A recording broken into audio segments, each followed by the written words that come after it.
everybody, it's Dr. Joe, and today I'm going to show you some knee strengthening exercises. Let's get started. Disclaimer alert, disclaimer alert.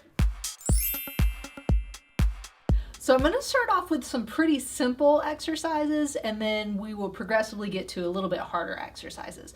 So we're going to start off in the chair first, and just a simple kick out with your leg is going to work those quad muscles for your knee, and those quads are connected to the kneecap, which is really important to help all that strengthening there. So make sure you're sitting comfortably in the chair. Make sure that your back is supported so you don't have to worry about your posture, sitting nice and upright, and just really slowly kick out and try and straighten out that leg as much as you can.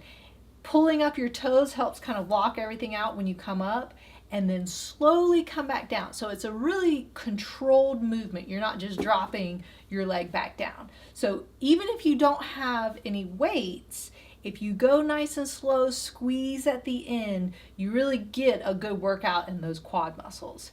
If you can do 20 or 25 pretty easily, then you can add some ankle weights. If you have just something like a 2-3 pound, that works great. And so it would be the same kind of thing. Nice, slow, controlled movement at the end, squeezing, making sure that muscle tightens, and then slowly come back down. So once you have the weight on there, make sure you're not just dropping it down because that might cause some injury. Really control that movement both up and down. So start off with just about 10, do a couple sets of 10, and then if that's pretty easy the next day, then start working your way up from there. Then the next one is going to be for your hip, but is still working the knee because they're all connected. So this time, just coming up, this movement. So those hip flexors that are all kind of connected into the thigh and the knee. And again, that slow, controlled motion up and down. And if that gets pretty easy, again, you can add on that ankle weight and control up and slowly back down. So even if you want to do a count of 3, 1, 2, 3, for that control, 1, 2, 3, that makes it a little bit harder so you don't have to do 20 or 30 before you get tired. If you go really slow, that's going to really work those muscles to help get you stronger. The next exercise is going to be a simple sit to stand progression.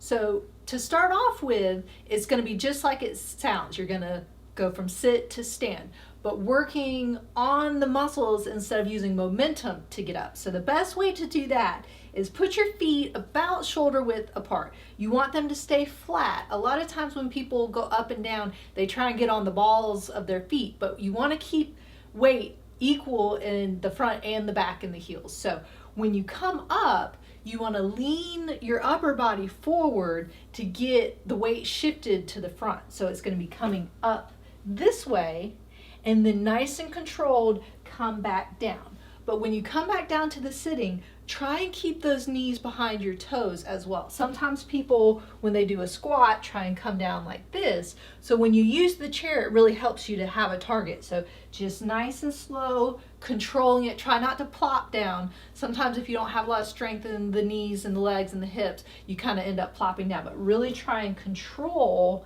that coming back down, getting that nice smooth motion. If this is pretty easy coming up and down, then try it without actually sitting all the way down. So your bottom's just going to tap the chair now, but it's still going to be there. So if you feel like you can't get all the way back up, you can just sit back down in the chair. So this time you come up, tap down, and then back up. So again, still keep your upper body fairly straight. You're moving at your hips. You're pushing your hips back.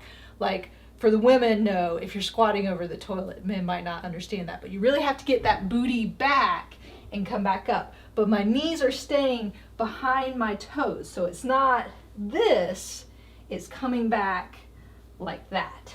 So once that becomes easy, then you can do the squats without touching the chair at all. So you're just coming down and back up doing the squats. but I recommend keeping the chair there just in case you get tired and you need to sit down, that it's there just in case. But keeping that good form, knees behind the toes, back straight, sticking the butt back, and then coming down. Now, if the chair is too low, you can also add a little box or something to make it so you don't have to go down as far. So then you're only squatting to about here, and then you're tapping whatever's in the chair. So you can do it building it up and taking it down lower. If all of those are easy, then you can go to squatting with one foot. I suggest with that, if you're going to do a one leg squat, have a countertop or put the chair in front of you. So this time you would want it in front of you, because a lot of times if people are going to go, they're going to go forward with the one leg squat versus backwards. So just on one foot, start off slow with just a little squat there. So you don't have to go super far, but if you feel like you're going to fall, you've got something to hold on to. And you can even start holding on, still trying to keep that knee pretty much behind the toe and coming up, and then you can go without holding on. The next one's going to be a step up. For step ups, the best thing to do is actually on a step where there's rails, so you have something to hold on to for balance if you need to.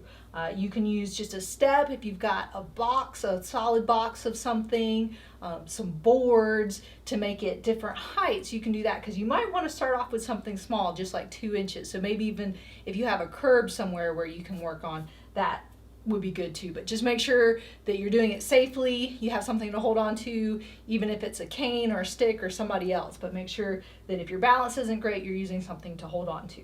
With the step up, same thing. You want it to be controlled. You don't want to use momentum to do it. So I like having people start off with their foot staying on the step the whole time, but going in that slow controlled motion where I tell people to count to 3. So you're going to go up, 1, 2, 3, and then down, 1, 2, 3. So it's not just up and down where you're using momentum. You want to make sure those muscles are engaging and working and getting stronger. So again, nice and slow up and slow coming back down. So as you can see, if you slow it down, you're only going to need to do about 10. If you can get to 20, 25 really easily, then you might want to try a higher step. If you're having a really hard time and you feel like you have to jump up on the step, then make sure you take it back down to just 1 or 2 inches to start off with. So make sure that it's something you can do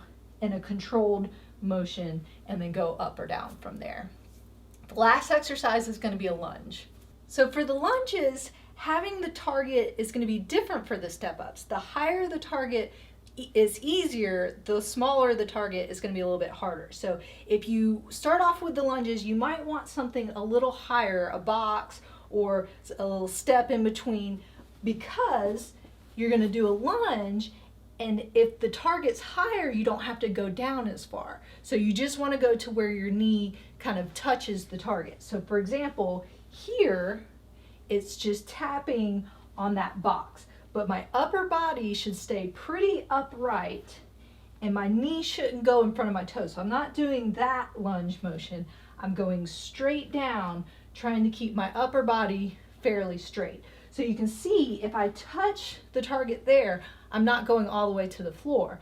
So if that becomes easy, all I have to do is take that out of the way and then go all the way down and just tap the floor.